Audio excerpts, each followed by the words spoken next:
Hey guys, it's JamiyJamie. Today on Roblox we're playing some more Pokemon. As you can see on the screen now, today we're doing episode 42 of the Nuzlocke challenge. 41 or 42, I'm not too sure to be honest. But anyway, today we're going to be focusing on getting Garchomp to level 100s.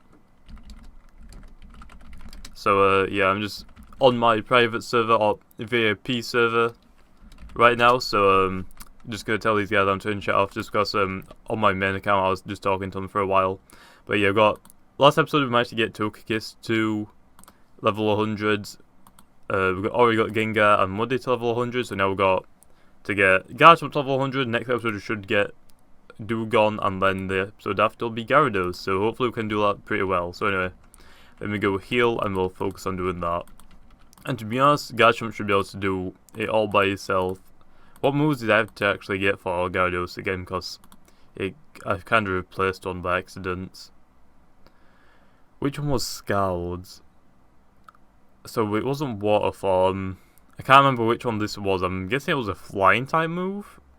Or no, I don't think it learns any Flying type moves. I think it was a Rock type move. So I'll have to go try and get that again because that's gonna help a lot. So yeah, that's fun.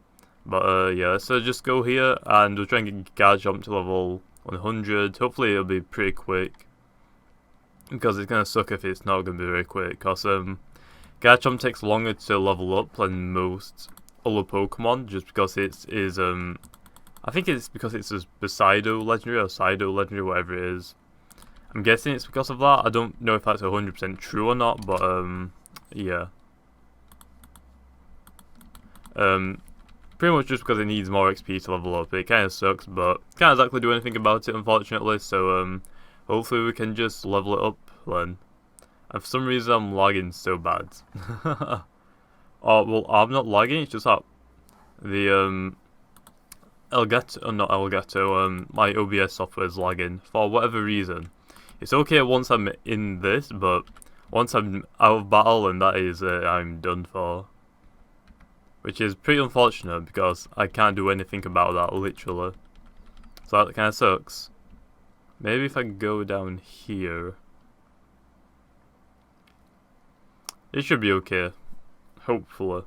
If it keeps going up, I'll just cut and just try and restart my computer before, so I can redo it again. Hopefully that isn't the case though, because it takes time to do that, and I haven't got a lot of time right now. Okay, it's on the right. He's jumping from 30 frames to like 12 or 17 even. So that's always fun. Okay, well, Garchomp's Dragon and Ground, so it should be best if we keep doing that. Well, I'm going to save right now. I'm going to restart my computer, so I'll see you guys in a minute. Because, yeah, I'm not going to have to keep doing this. And we're back. So, yeah, that was great. Oh, why is my character moonwalking? I might have loaded in a little bit too soon. Oh no, it's good now. Okay, so then, where were we? Gloving Garchomp up, I believe. So let's just go do that then. And why is OBS lagging again? Why OBS? Oh, it's when I run. Aha! I found the cause, so I can't run apparently then. So that's great. Unless my computer's just gone completely balls up, because that's what it looks like right now. So hopefully when I get the new computer, that'll be a lot better. In fact, I know it'll be a lot better because it won't keep doing this, and it's so annoying. So yeah, that's just great. But anyway, let's get Garchomp to level 100 in this episode, like I said. So yeah, hopefully it goes well. I mean, it's gonna take a lot longer than other Pokemon, like I said before, but yeah. And why did I turn chat on?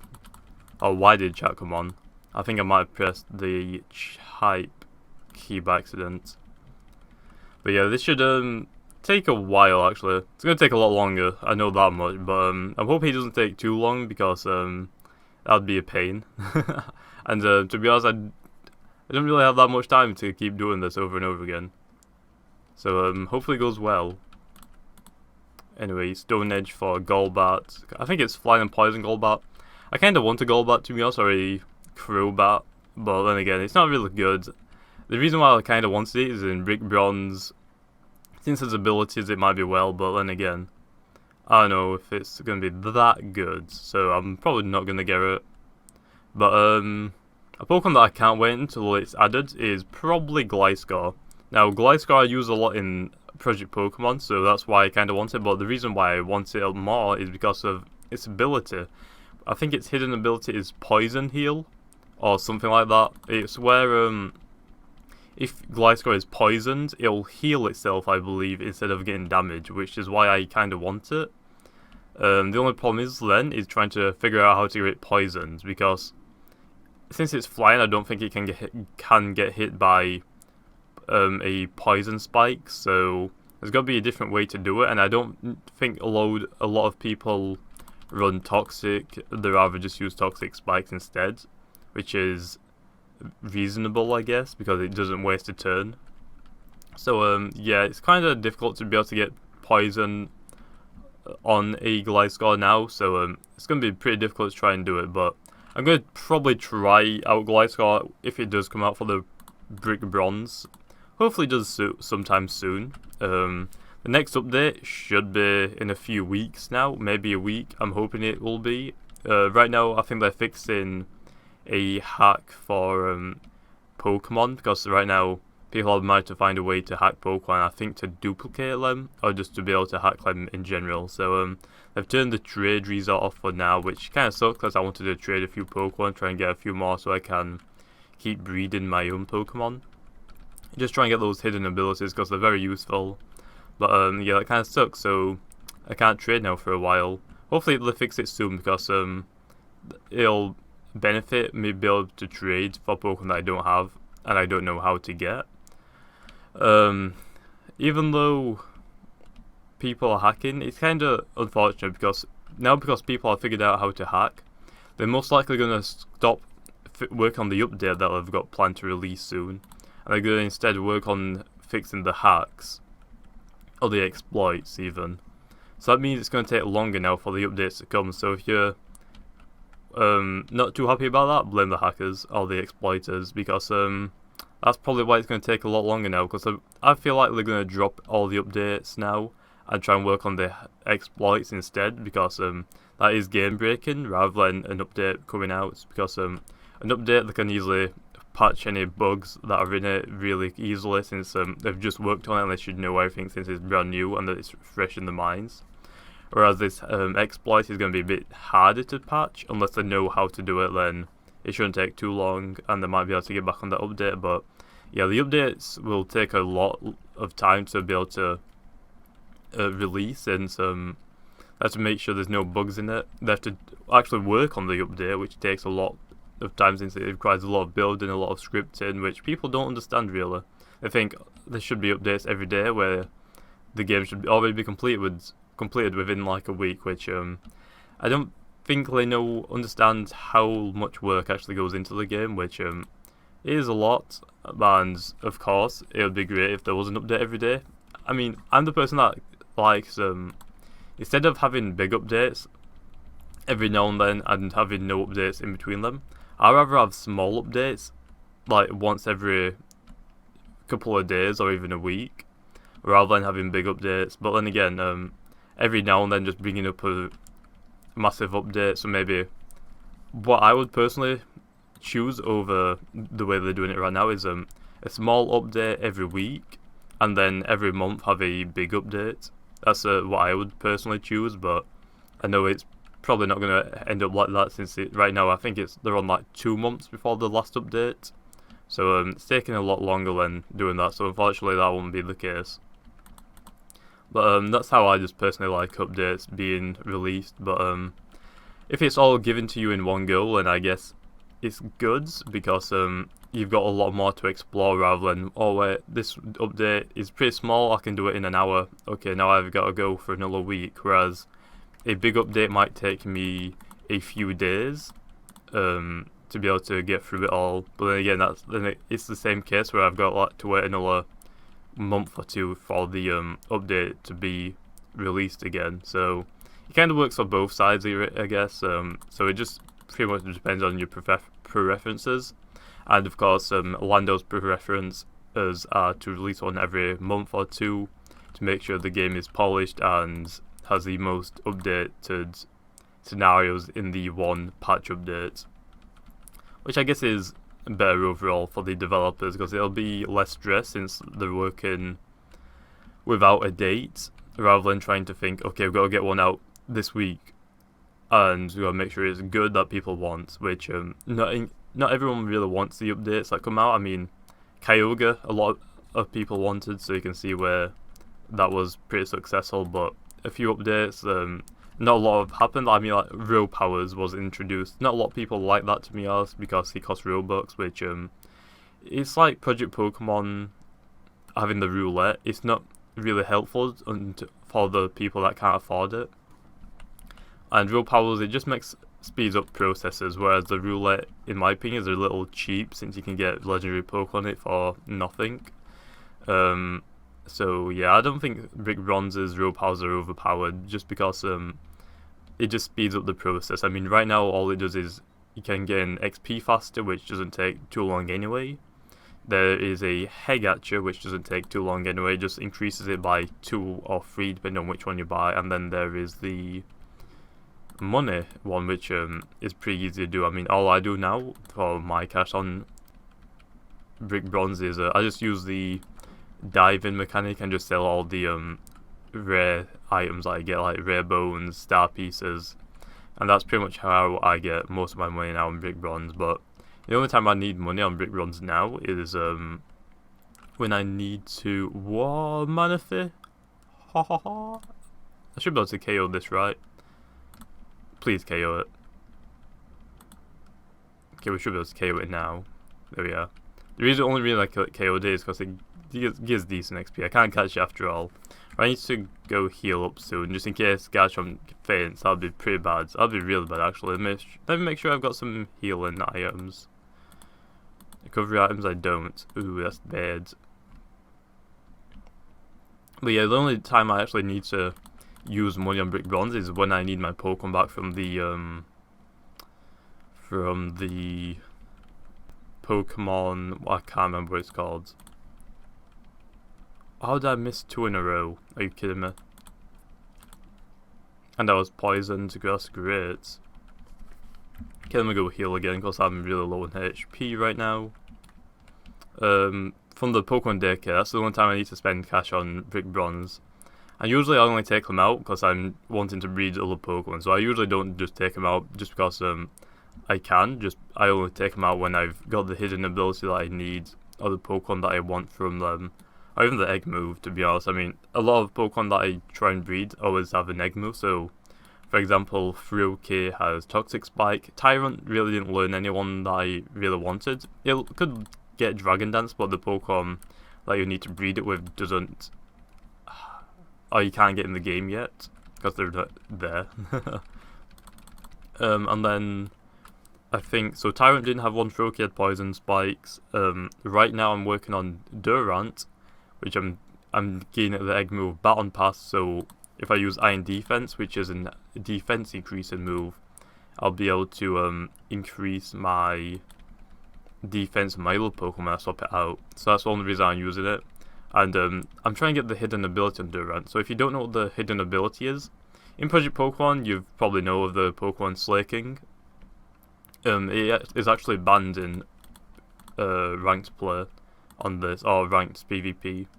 The reason why it's banned and why it's overpowered on Project Pokemon and not really in any games is because of its ability. Now, its ability means, I can't remember what it's called. I think it's, I think it's Turant, something like that, where it means it only can attack one turn. Oh no, it only can attack once per 2 turns. So it's pretty much like a solar beam, where it will attack once and it'll try and cool down on the second turn, then it'll attack on the third, go down the fourth. So it's like that. That's the ability that Slaking has. I don't think it has any hidden abilities, so you have to stick with that ability, which is why it's pretty overpowered on Project Pokemon, because it doesn't have abilities. The only abilities that are added in are Gengar's Levitate, a few of the Dragon types or legendary Pokemons, pressure, which I can't remember what it's exactly called, but it's where your Pokemon uses 2 PP per attack. Whereas in Brick Bronze, there's every type of ability added into every Pokemon, and that's what Durant's special or hidden ability is the one where you only can attack once per every 2 turns. Now you're wondering, that is a stupid ability. Why would I try and waste all my time trying to get it? Well, that's where the troll comes in. Or not a troll, a good tactic, I'd say.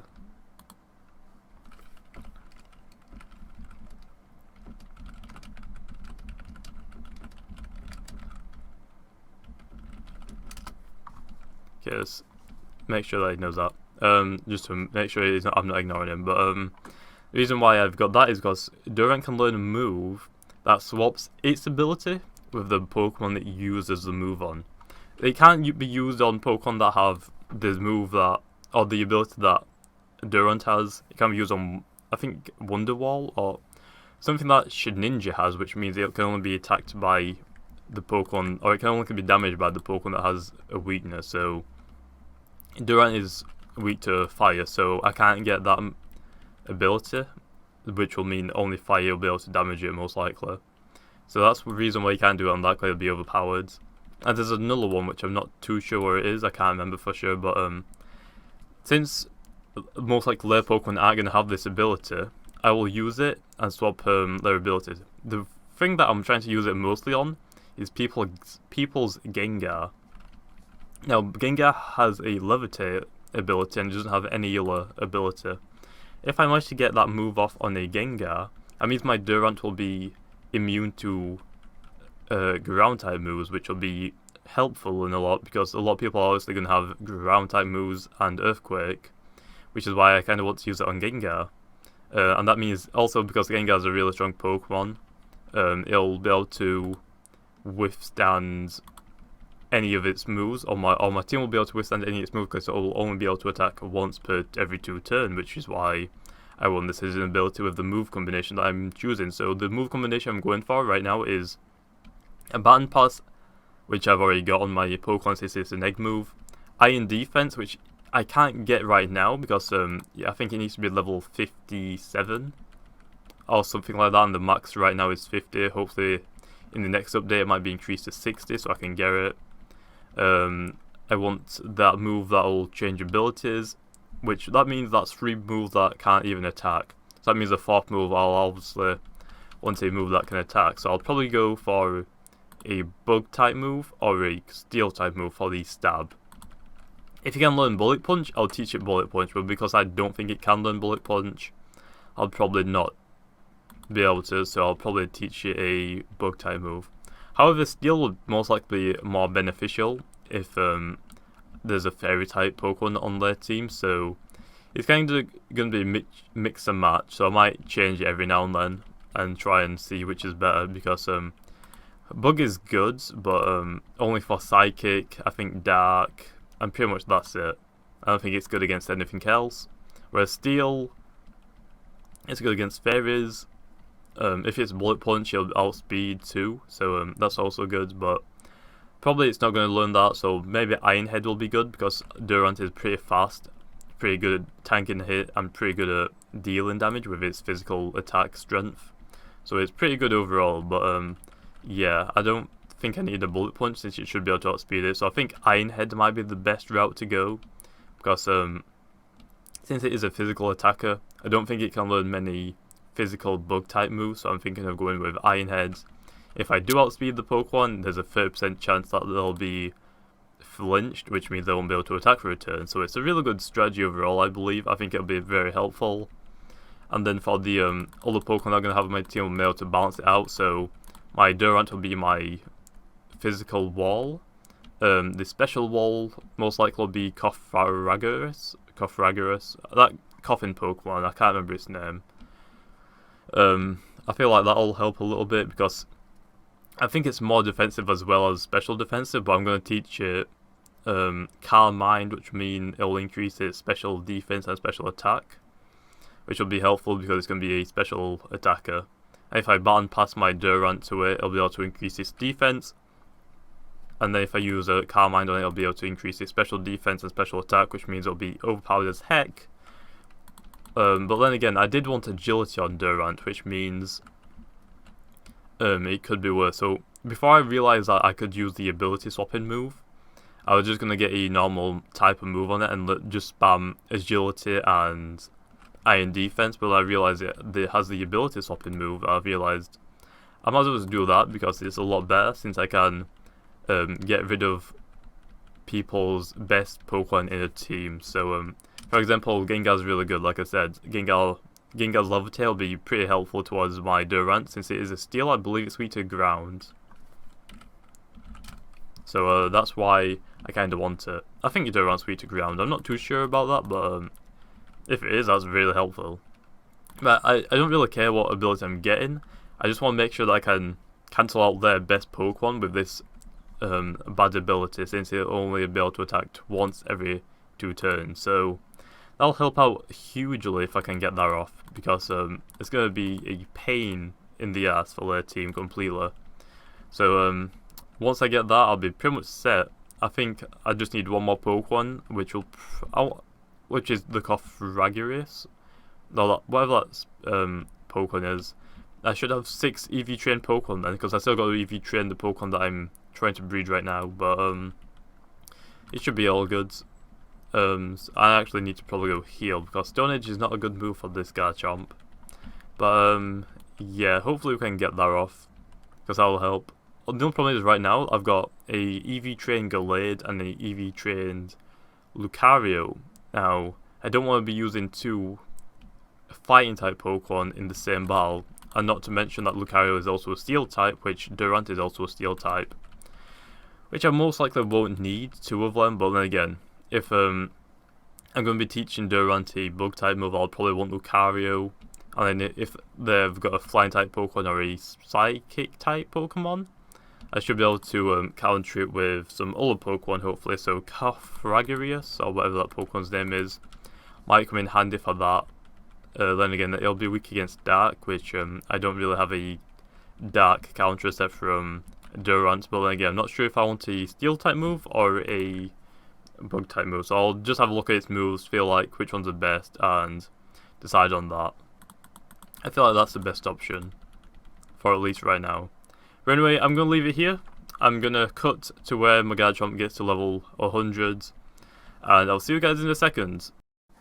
And we're back. I don't know why I keep doing that, but anyway, we've almost got Garchomp to level 100 now. We're around 7 or 8,000 XP off it, so it should take us around 4 more battles, to be honest. I mean, that's what I've been getting. I've usually been getting around 2,000 XP per battle now, which if I keep fighting the good Pokemon at least. I mean, Onyxes aren't really good for XP. I haven't really battled many. I think that was the first one in like a good 20, I want to say. So yeah, I'm glad that I've been just getting Golbats and Gibbles over and over again, because they give the most XP, I believe, in this area. At least I know that the Golbats do. Fortunately, I haven't found another legendary, so that's quite unfortunate. I found quite a load actually in this Let's Play. I think I might have found around 10 in total throughout the whole series. So I've found a few Suicunes, some Mewtwo's, and I've just found a Manaphy this episode. I'm trying to think what else I found. I don't think I found anything else that's really good. Mostly they're just Suicunes and Mewtwo's for some reason.